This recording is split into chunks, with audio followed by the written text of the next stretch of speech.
once more. Everyone remembers the original Jurassic Park. It was one hell of a nostalgic movie. Nearly everyone I know who has seen it has loved it. It's just a great thriller. It's got action. It has some great character developments. But it is the first time you will ever see dinosaurs. That is the best way to represent Jurassic Park to anyone new. Have you seen Jurassic Park? No, I haven't. Dude, you've got to see this. This is the first time you will see dinosaurs. Now, Jurassic World continues the saga of Jurassic Park in a fourth installment, and this time we see the park fully operational. This is something that a lot of people wanted to sort of see, a fully functioning park. People are on attractions, on rides, are seeing dinosaurs. You've got thousands of people here viewing these attractions, these great animals. And, well, as obviously within Jurassic Park, shit will hit the fan. Now, Jurassic World is set 22 years after the original movie, and the park itself has been running for several years, but every time they bring in a new attraction, everything goes through the roof. You get there's more people coming to the park, you get news coverage, everything just goes great for a while, and then things start dying down, which is a weird little concept really. Like, dude, you brought dinosaurs back, why would people not be interested? So, to make sure they get even more sales, they create their first genetic hybrid, the Indominus Rex. Now, Indominus means untamable lizard. Now, why you would call your dinosaur that, for one, I don't know. That's kind of asking for trouble. But the Indominus Rex is brilliant. It's a great design.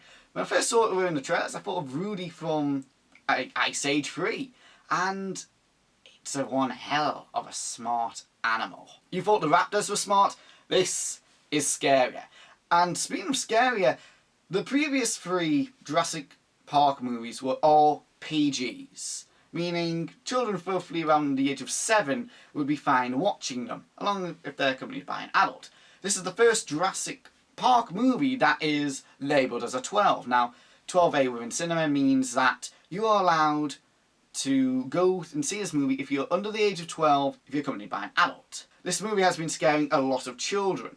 Now, obviously, when people first saw the first Jurassic Park movie, it is a little scary at times. You've got the big dinosaurs, you've got the raptors attacking. Jurassic World has the highest body count of any of the movies. A lot of people die in this, a lot of people are eaten, and it can be a little brutal. Obviously, it is obscured, and you don't see it fully. You see it in very quick shots, or it's obscured by scenery in the background, but there are a lot of people are devoured in this movie, mainly due to the Indominus Rex. The children in it, they're decent actors. You do get bad child actors. These two, they're fine.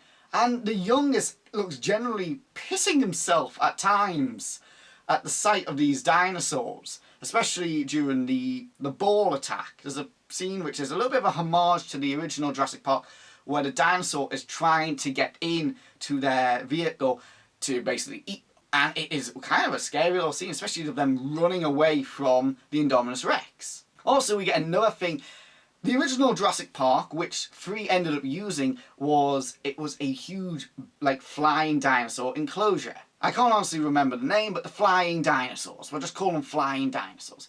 There was going to be a scene where they had to go through one of them. 3 used this concept. 4 also uses the concept that the Indominus Rex breaks in and they all get out and descend upon Jurassic World, attacking civilians and taking them away. One, in fact, actually taking a civilian, flying too close to the Megasaur water dinosaur and getting eaten in the process. So, literally, this dinosaur kills 2 birds in 1 stone. The raptors also return with Chris Pratt, like, leading them. He is sort of like their alpha. He tames them, and Chris Pratt, he's basically in everything now. He seems to be a very likeable character in this. He knows what he's doing. He's sort of a mixture between sort of Indiana Jones and the park ranger from the first Jurassic Park movie, except he doesn't really go with violence. He doesn't want these raptors to be weaponized, which, again, is a fat guy trying to take advantage of the situation.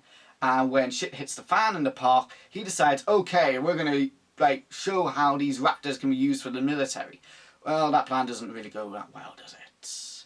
In turn, the raptors end up turning on the humans. And it's, again, another little scene that's a bit of a homage to The Lost World, with the raptors in the wilderness, and they got a load of, like, mercenaries around from InGen. Every time you see InGen, you know things are going to go bad.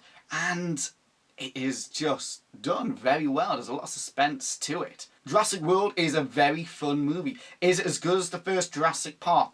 No, it's not. Is it better than 3? Yes, it is. And, I mean, kind of, I don't know where to put Jurassic World. I don't know where to put it on par with 2 or it's better than 2.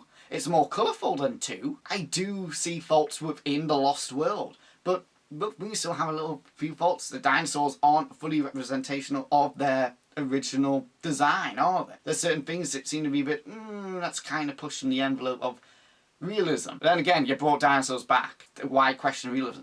Jurassic World is meant to be just a good time, a fun blockbuster, which the original was. It was fun. And again, it's got kids back interested in dinosaurs. There's been a lot of people going on about this movie. It beat Avengers, that's one thing, which is great. It made $1 billion in 13 days, which, hey, will Star Wars beat? Who knows? We'll have to wait and see. Also, another thing is the female protagonist goes through the entire movie in high heels. There's even a scene where she's running away with a flare, leading the T-Rex out of its enclosure, and she's running in slow motion, and she's wearing high heels. It's kind of funny. You think, she went through the entire movie in this.